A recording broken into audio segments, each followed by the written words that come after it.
already mandated the person to keep on praying for you so that you don't fail. But if your relationship is secret, he knows that if anything goes wrong, nobody's going to blame him for that because he is not known. Are we together? Are we together? Now let me show you another dimension, another angle that you might find very much interesting. There is this relationship that we all know that started between Saul and Samuel, the prophet of God. And Saul is now coming to a place. He's been looking for donkeys that were lost. And in the process of looking for those donkeys, he ended up looking for a man.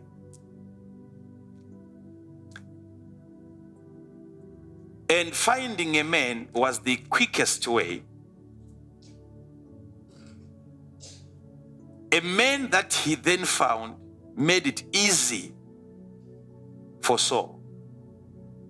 Saul has been looking for donkeys. And the moment he stopped looking for donkeys and he began to look for a man of God, that was the end of his problem. And then he found a prophet. And the prophet said to him, why are you looking for donkeys? The donkeys that you are looking for have already been found. But let me talk to you about something different. Is the entire Israel not looking for what you have? Are you not the king of Israel? And then he anointed Saul to be captain over God's people. And then they went into a place and they ate. And then after that, when they were about to part ways, that's when Samuel gave some prophetic words to Saul. He said, Saul, you can now go back to Gilgal, but this is what is going to begin to happen from now as you walk away from my presence. And he began to give him some prophecies as to what was going to begin to happen from that very moment. And Samuel said to Saul, from this place, you shall go to the sepulchre. As you are walking, you will pass through Rachel's sepulchre. And right there you shall meet two gentlemen. And these two people are going to give you a word concerning the worries of your father.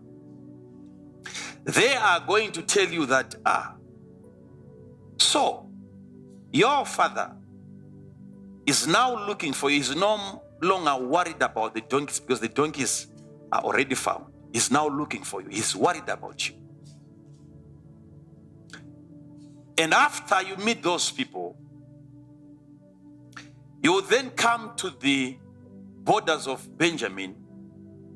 And he mentioned the place, he said, at Zelzah.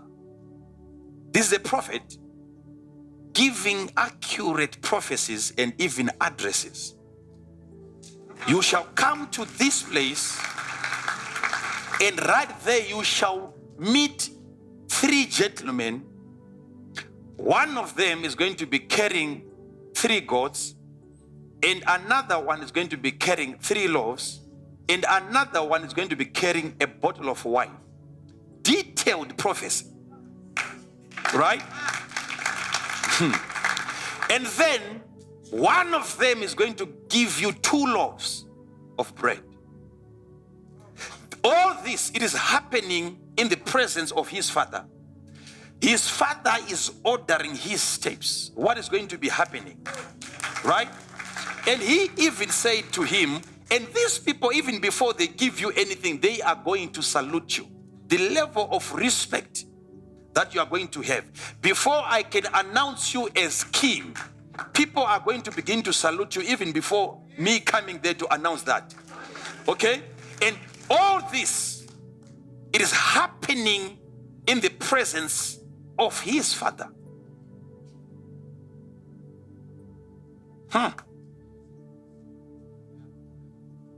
Those people, they are going to Bethel, to the presence of God, but they shall meet you. And what they are going to offer to God, we shall have a portion in it. Imagine. They shall see you and salute you, and the offerings that they were carrying to God, you are going to have part of it. Which means there is going to be a level of godliness upon you that after seeing you, before you can ask for an offering, people will begin to give you gifts.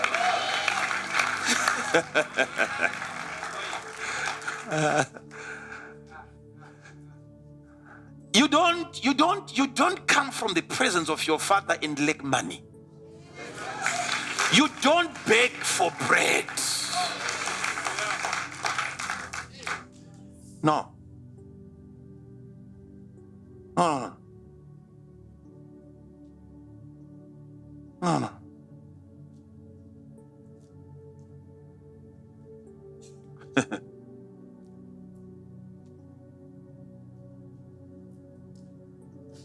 And then from there,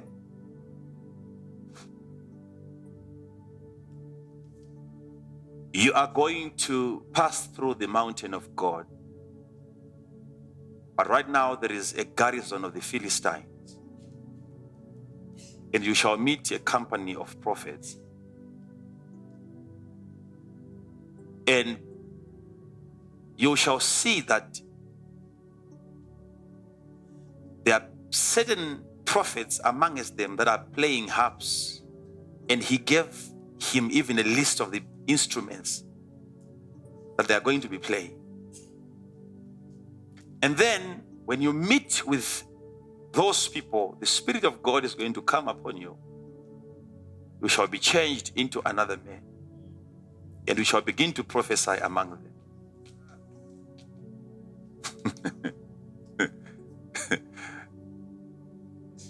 And so, from that place, as he was walking from the presence of Samuel, passing through the sepulchre, he met two men. And they said exactly what Samuel had said prophetically. And from there again, to the plain of Tabor, he met again three men. And exactly what Samuel said is what happened. And from there, he met a company of prophets. Now, all this time, if you see such kind of a thing happening, most of us, especially when you have not yet become a mature son, if you don't know what it means to be a son, this is where things will begin to get a bit critical now. Because after your father has told you that you will go to a place and you are going to meet two people, and from there you meet three people, and from there, most of you, I can tell you this prophetically, you begin to wonder whether your father did not arrange this. Let me talk to some of you, because you know.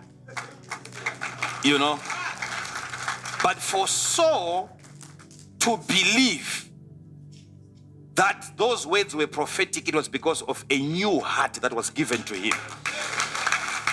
Which means even prophecies, for them to be believed, a person has to be given a new heart for him to believe.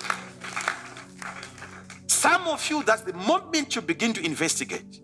You even ask those guys questions. So you guys, you're coming from where? Have you ever met a man by the name Samuel? Because it will be too real for you to believe. So what makes you think that a father like Samuel can arrange people just for you? Who are you? If Samuel can bring together a company of prophets to convince you, an individual, for what? That's the problem now, when you begin to think that you are special as a son. That your father can do all these arrangements just to please you and to convince you. For what reason? But because of that, Samuel knew as a prophet that this son is likely going to begin to doubt the prophetic. Let me give him something that is going to happen that cannot be faked. You shall also begin to prophesy. Let's see how you are going to fake that one. And he was forced to do that, not because Samuel really wanted Saul to prophesy. Because I personally believe, when I looked at it, I realized that, okay, this is one of the greatest mistakes that a father did on his son. He shouldn't have made Saul to prophesy.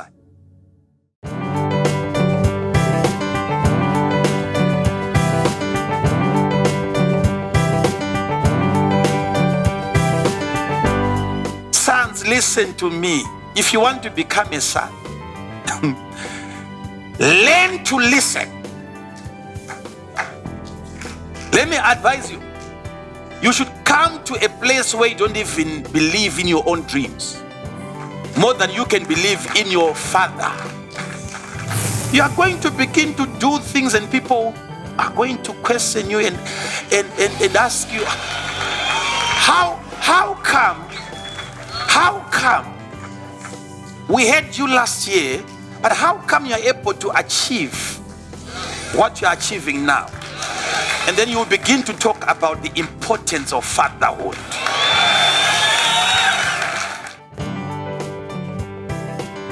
Thank you for watching Minister's Material. Join us again next time for yet another inspirational teaching from Prophet Emmanuel Makandiwa.